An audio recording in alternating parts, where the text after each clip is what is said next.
capítulo 1, el Evangelio según San Juan, capítulo 1, versículos del 1 al 3 y el 14. Versículos del 1 al 3 y el 14. Dice: en el principio era el Verbo, y el Verbo era con Dios, y el Verbo era Dios. Este era en el principio con Dios. Todas las cosas por Él fueron hechas, y sin Él nada de lo que ha sido hecho fue hecho. Y aquel Verbo fue hecho carne, y habitó entre nosotros, y vimos su gloria, gloria como del unigénito del Padre, lleno de gracia y verdad. Amén. Amén. Vamos a orar. Padre nuestro, tú que gobiernas sobre todas las cosas, tú que eres bueno y justo, santo y recto en todos tus caminos, ten misericordia de nosotros. Hemos hecho lo malo delante de tus ojos. Hemos pecado contra ti, Señor, perdónanos. Nos has amado y nos has restaurado. Y quiero suplicarte hoy, Dios, que si fuera posible, estos huesos muertos que tú has vivificado, prediquen hoy tu evangelio para bendecir a mis hermanos, que así sea. Te suplico, Señor, que pueda predicar a Cristo hoy. Gracias, Padre, porque has amado tu iglesia. Amén. Muy bien, estábamos viendo hace unos segundos la declaración de la deidad de Cristo que nos da el apóstol Juan, iniciando su evangelio, ¿cierto? Y me dice que en el principio era el Verbo. Jesús es el Verbo de Dios. A lo largo de toda la Escritura, hay algo con lo que tenemos que tener mucho cuidado. La Escritura es solo una, ¿cierto? Es normal que se divida Antiguo y Nuevo Testamento por un asunto de administración de la gracia de Dios, pero la Escritura es solo una.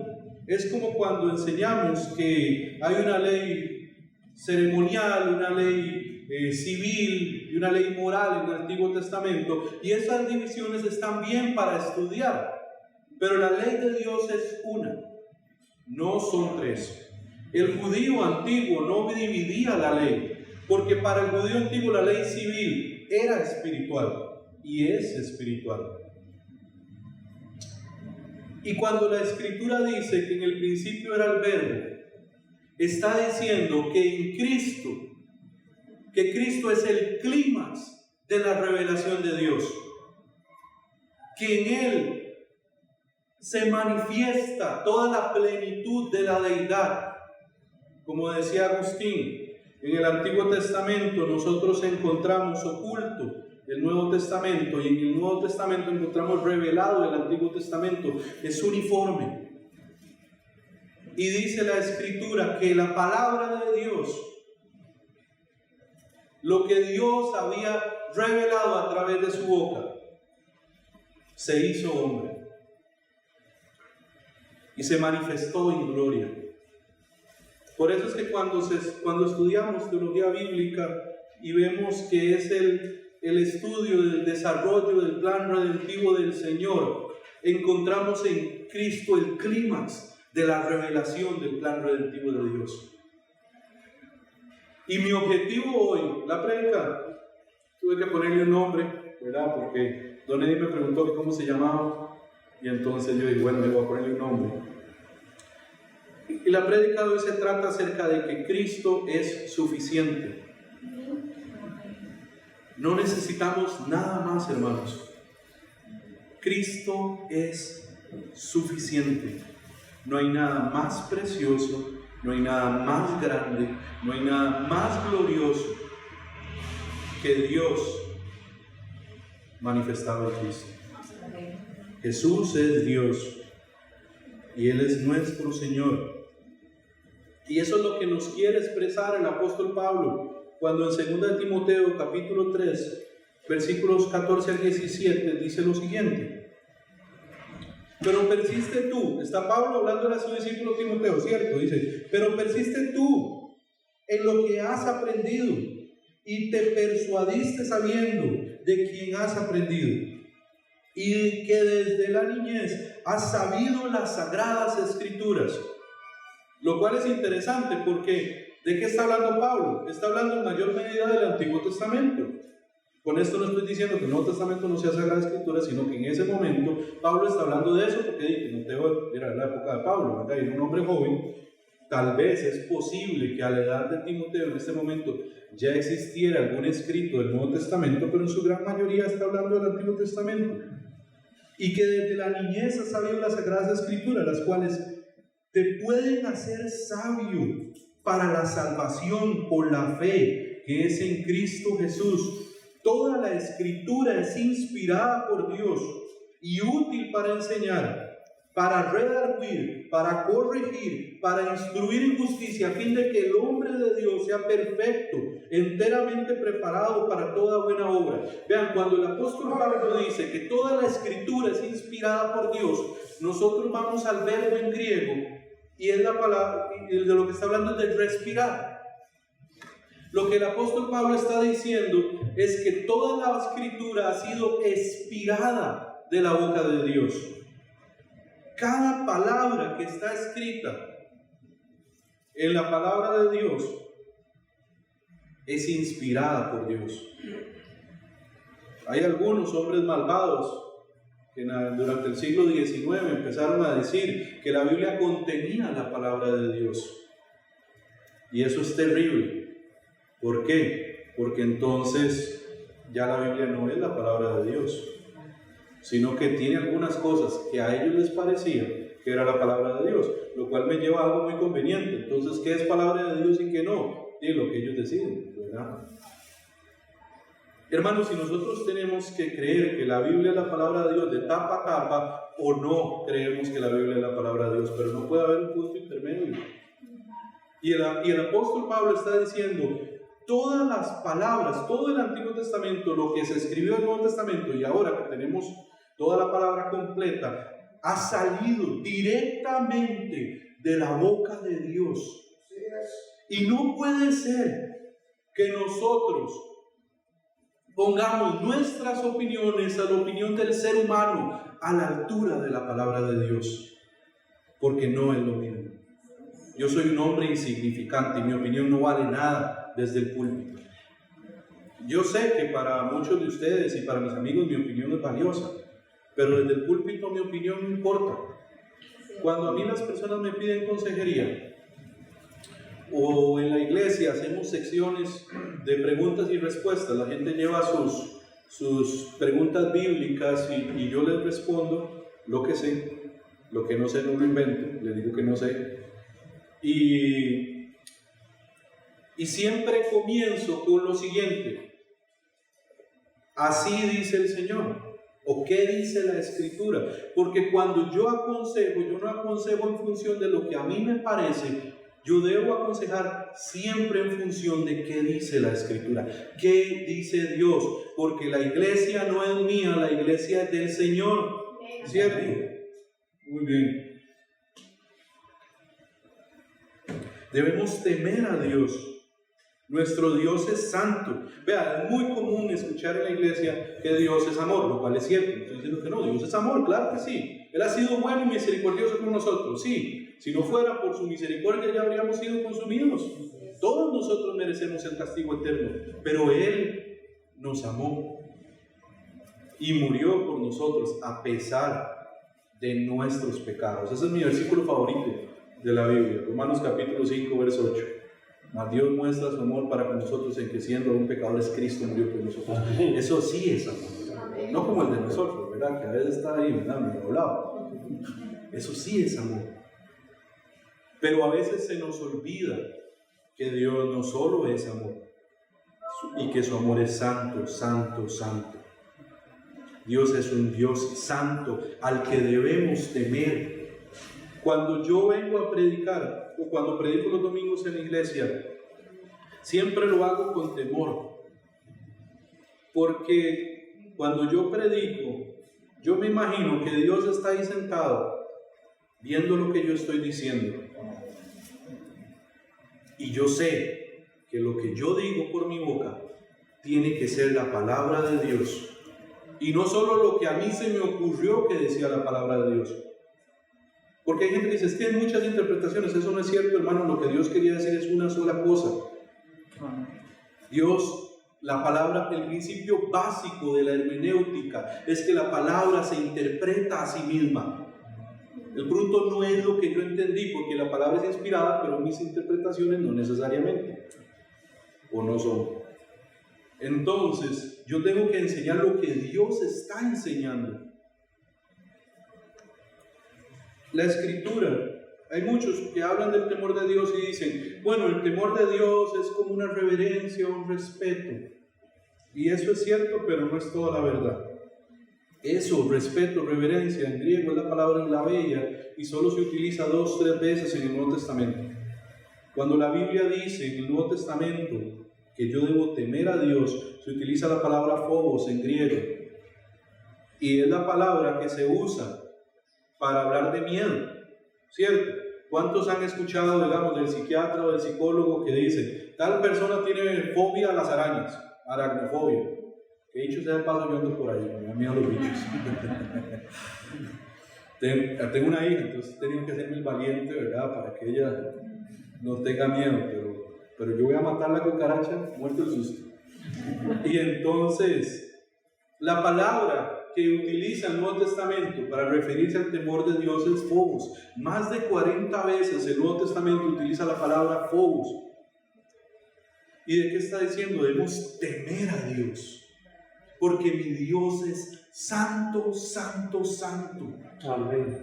Él es el omnipotente, Él es el Dios que los montes se derriten delante de su presencia, la creación huye de delante de Él.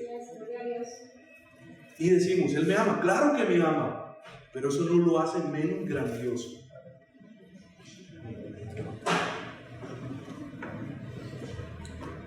Debemos temer a Dios, nuestro Dios es santo. Predicar es algo que debemos hacer con responsabilidad y mucho temblor.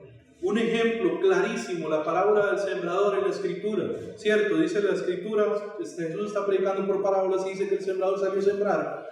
Y en la parábola me describe que hay 4 suelos, ¿cierto? Hay 4 tipos de tierras, una que estaba en pedregales, otra que era buena tierra, otra que fue tirada sobre el camino y otra que estaba entre espinos. Y es claro que el Señor de lo que está hablando es del corazón del hombre. Pero en la parábola solo encontramos un sembrador. 4 suelos, un sembrador. Y en la parábola solo encontramos una semilla. Es claro que la Escritura está diciendo que el sembrador es Dios, y de una manera secundaria, por su misericordia, usted y yo, que somos los instrumentos para llevar la palabra. Pero la semilla de la que Jesús habla es solo una. No tenemos múltiples opciones, no todos los caminos llevan a Roma, nadie llega al Padre si no es a través del Hijo. Amén. Y cuando nosotros predicamos en la iglesia otra cosa que no sea el Evangelio, que no sea la palabra de Dios, ya sea psicología o filosofía de hombre, estamos robándole a los hombres la oportunidad de ser salvos, porque sin Cristo no hay esperanza. Y la gente podría decir, seguro es que Andrés odia a los psicólogos. Yo soy psicólogo, trabajo en una clínica todas las semanas, pero yo no puedo suplantar la palabra del Señor. Yo nunca predico psicología en el culto, porque me daría miedo.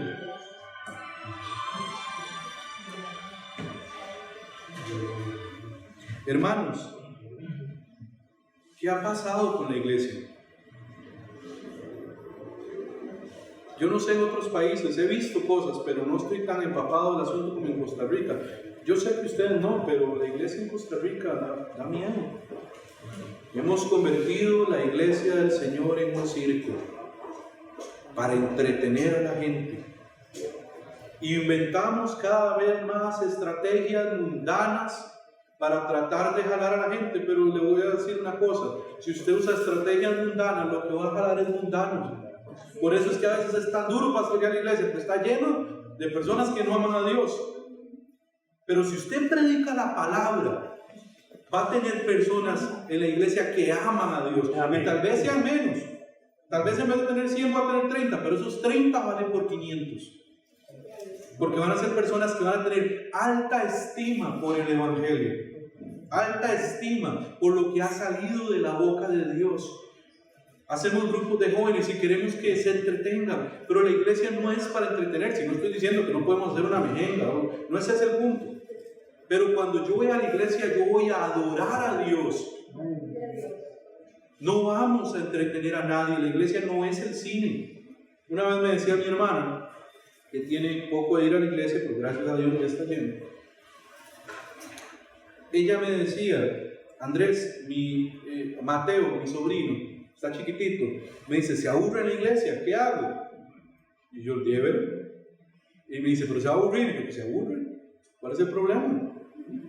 ¿Por qué? Porque vivimos en una generación de jóvenes que no tienen carácter, que ahora todo es diversión, todo es entretenimiento. Y uno escucha a los muchachos hablando, y yo he escuchado a muchachos, de aquí no, de otro lado, diciendo: es que Dios es compa mío, yo le digo a Dios mae porque Dios es mi amigo, y no saben quién es Dios. No saben quién es Dios. ¿Por qué la iglesia tiene tan poca influencia en esta sociedad tan perdida, tan caída, tan llena de pecado? Por una simple y sencilla razón: porque la sociedad, porque este mundo tiene demasiada influencia sobre la iglesia. Si nosotros no los influenciamos a ellos, ellos nos influencian a nosotros. Y a veces pensamos que la labor del predicador es llenar la iglesia, y eso no es así. La labor del predicador es anunciar la gloria de aquel que nos sacó de las tinieblas. Y yo sé, claro, si a usted no le gusta ver su iglesia llena, claro, sí, pero de hermanos creyentes que aman a Dios, no de inconversos. Dice la Escritura en Hechos capítulo 6:4, cuando se instituyen los diáconos: y nosotros persistiremos en la oración y el ministerio de la palabra. Ese es su trabajo y el mío. Pasar horas y horas detrás de la Escritura y acompañar ese estudio con oración para que el domingo nos paremos en el púlpito y revelemos a Dios a nuestras comunidades. Ese es nuestro trabajo, no es otra cosa. No somos hombres del pueblo. ¿Cómo llama la Escritura a los ministros? Hombres de Dios. Somos ministros del Evangelio y debemos vivir en el Evangelio. Y a algunos a veces nos llega la tonta idea: por más que usted sepa la Biblia, aunque sea doctor en teología, aunque sea el gemelo de Arce Sproul, por más que usted sepa la Biblia, usted no sabe nada de Dios, y yo menos. Porque Dios es como un océano infinito, y por más que usted nade y se sumerja en ese océano, nunca va a ser suficiente.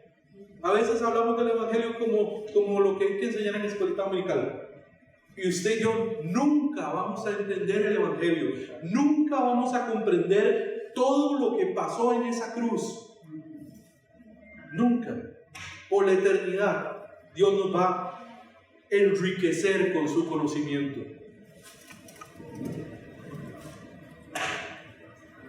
Debemos predicar el Evangelio, y solo el Evangelio, solo a Cristo, porque la iglesia no es de nosotros.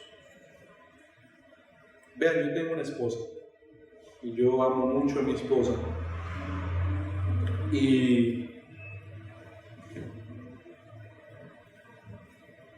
y si a mí me insultan o a mí me dicen algo, a mí no me molesta. Pero si yo estoy en un lugar y alguien le quiere hacer daño a mi esposa, son otros 100 pesos. ¿Por porque es mi amada. Y nosotros debemos predicar con mucho temor y temblor, porque estamos cuidando de la amada de Cristo. La iglesia es la esposa de Cristo y no tenemos derecho a hacer nada con la esposa de Cristo que Cristo no haya dicho que tenemos que hacer en su palabra. La adoración tiene que ser bíblica. Imagínense esto. Imagínense que ustedes viven en el tiempo del rey David y llega el rey David y se va a ir para la batalla, y llega y lo llama a usted y le dice: hermano, usted se va a quedar cuidando a mi esposa Betsabé, a la cual amo enormemente. Yo no sé usted, porque yo estaría muerto de susto. De usted dependa que ella esté bien y que el pueblo que se quede aquí, que no va a la batalla, la respete y la honre. No se puede vestir como le dé la gana, no puede actuar como le dé la gana, porque es una esposa santa y pura.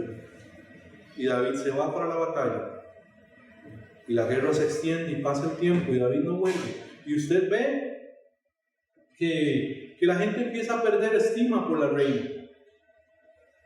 Entonces usted la viste como quiere, en ropa sensual y pecaminosa, y la pasea por las calles de Jerusalén para que la gente la aprecie de nuevo. ¿Qué va a pasar cuando David vuelva con nosotros? Muchos de nosotros hemos tratado a la esposa de Cristo como nos ha dado la gana, y sin temor y temblor hemos enseñado cosas que no son correctas. Yo empecé a predicar a los 19 años, y siempre digo vacilando, pero es cierto, que por la misericordia del Señor ni sé que predicaba a los 19 años. Ya no me acuerdo. Seguro me daría mucha vergüenza recordar que predicaba yo cuando tenía 19 años. No es sabio poner un chiquillo a predicar. Una vez me decía un amigo: pero Spurgeon predicaba a los 19 años. Sí, pero yo no soy Spurgeon. Eso es clarísimo. Me parezco, dice. Por la barba y por este gordillo, pero no soy.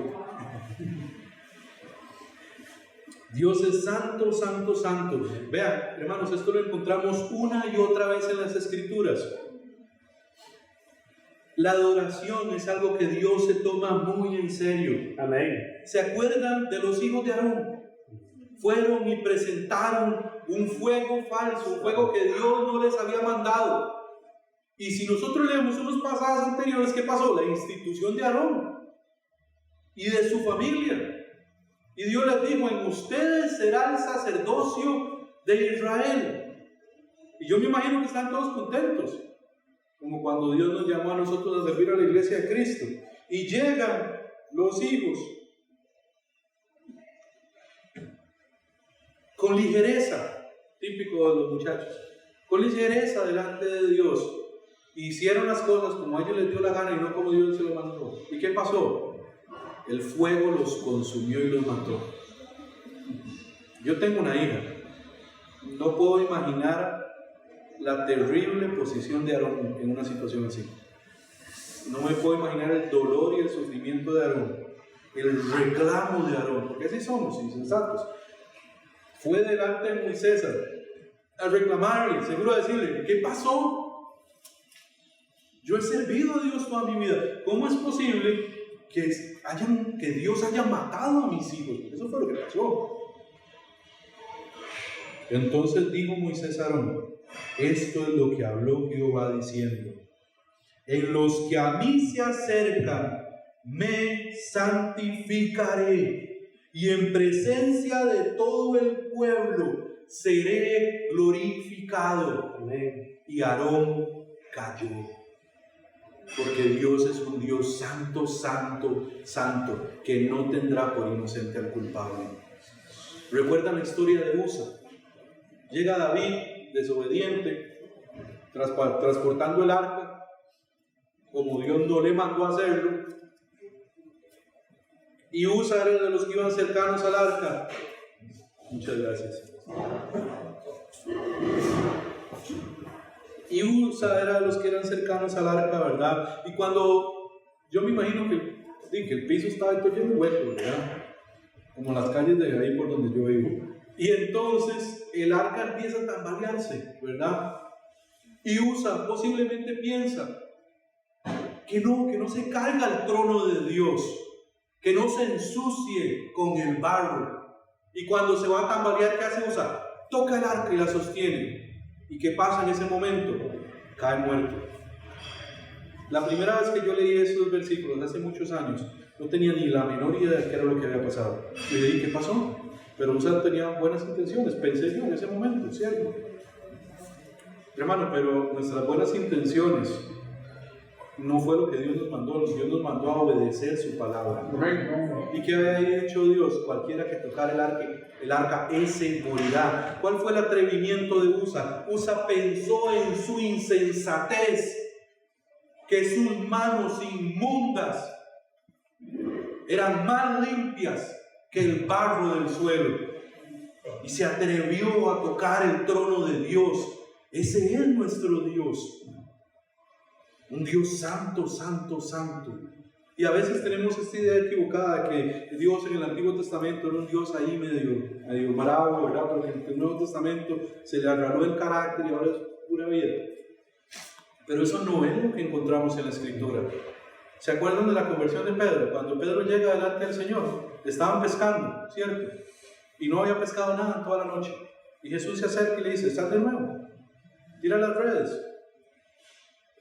Y Pedro, yo me imagino que dijo, bueno, está bien. Entonces salió y tiró las redes. ¿Y qué pasó? Se iba a hundir la barca, ¿cierto? Tuvieron que llamar a otra barca para que les ayudara. ¿Y qué pasó cuando Pedro salió de la barca? Llegó donde Jesús y le dijo, Jesús, esto es un negociazo. Si usted viene aquí todos los domingos, usted me dice, ¿dónde tiro? Usted tiene el 50%, yo el 50%, y estamos, eso no fue lo que pasó, ¿cierto? Cuando Pedro llegó y estuvo delante del Rey de Reyes, se alejó de él y dijo, aléjate de mí, porque soy un hombre pecador.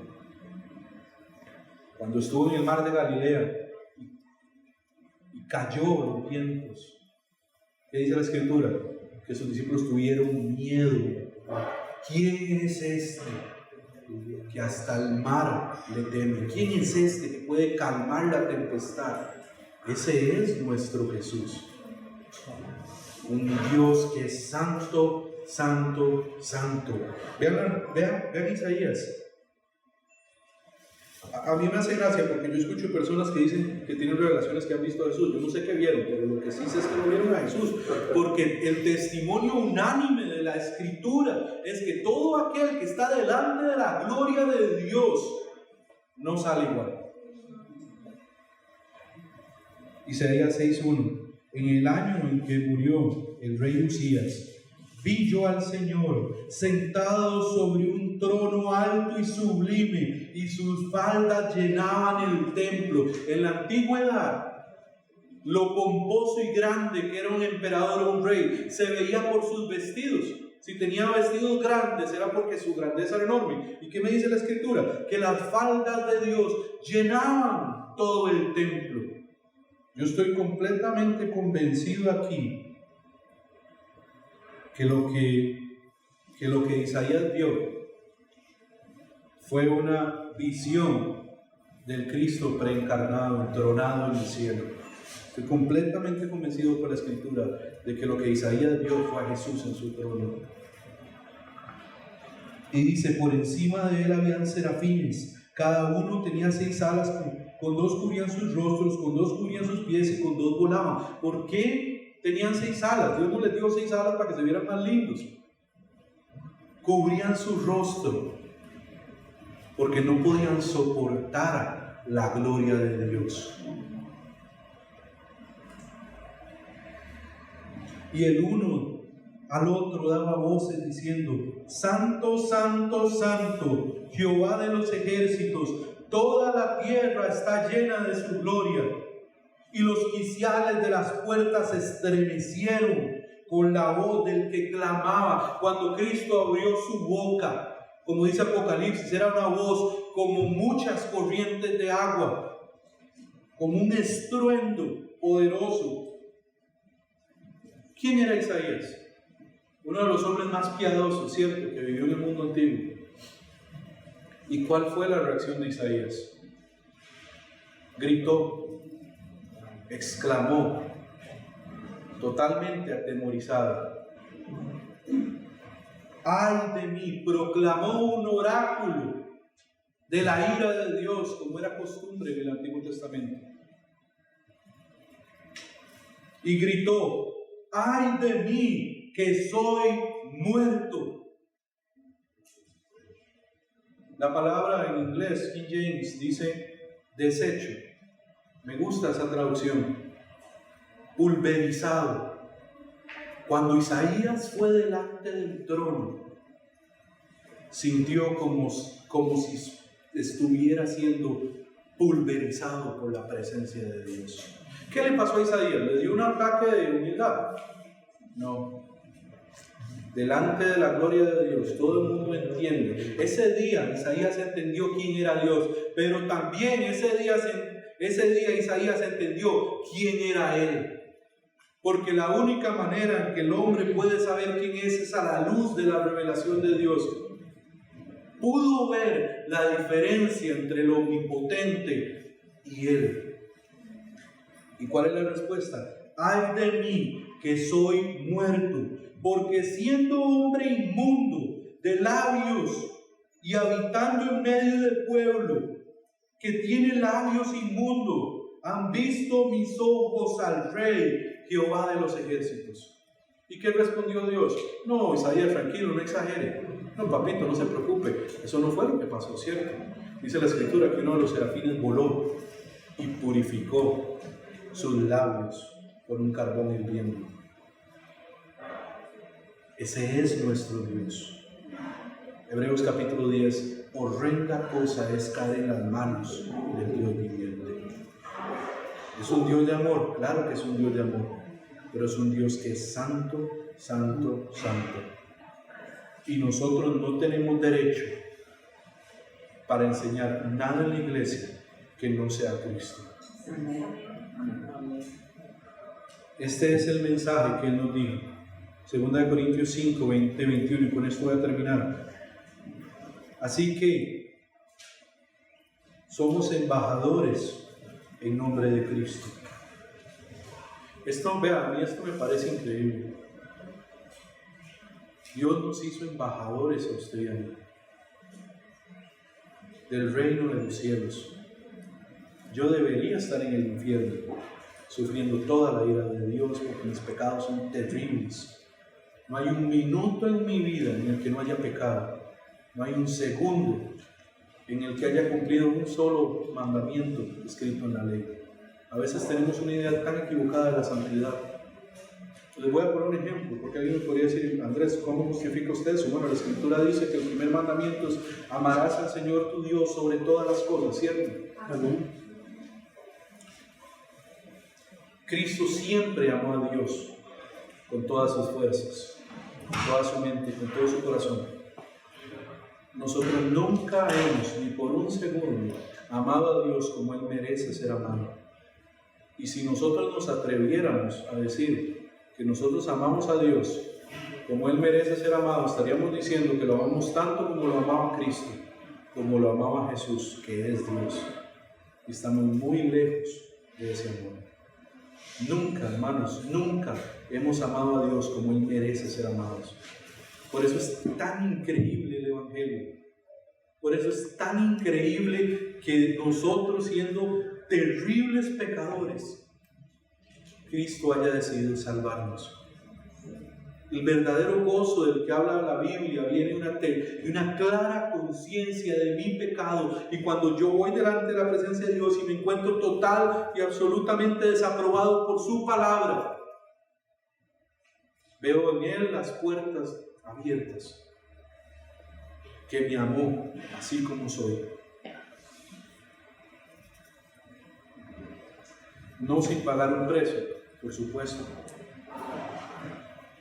Pero no solo nos salvó, la máxima gracia del universo, la máxima misericordia, que no nos haya mandado al infierno, nada más. Es más, si Dios nos hubiera mandado a usted y a mí al infierno 1000 años y después nos saca de ahí, ya sería una manifestación absoluta de gracia y misericordia y amor. Pero no solo no nos envió al infierno, nos hizo embajadores de su mensaje.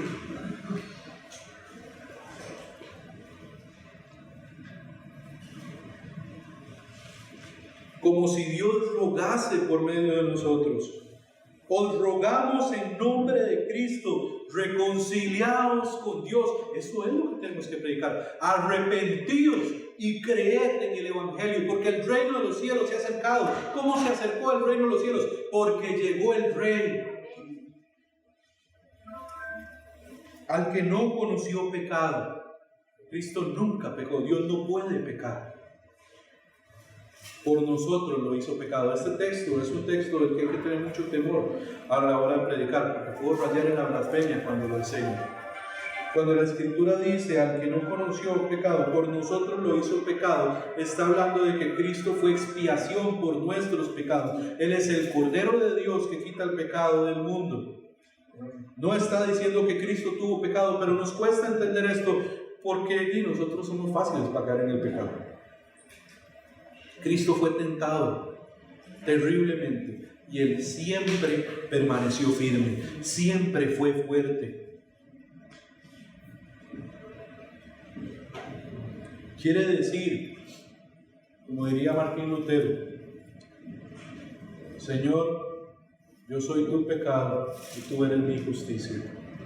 Todos mis pecados fueron imputados en Cristo en la cruz, y Dios lo trató a Él como tuvo que haberme tratado a mí, y toda la ira de Dios cayó sobre Cristo en esa cruz, y le plació a Dios quebrantarlo, dice la palabra en Isaías 53, pero gracias a eso Dios nos trata a nosotros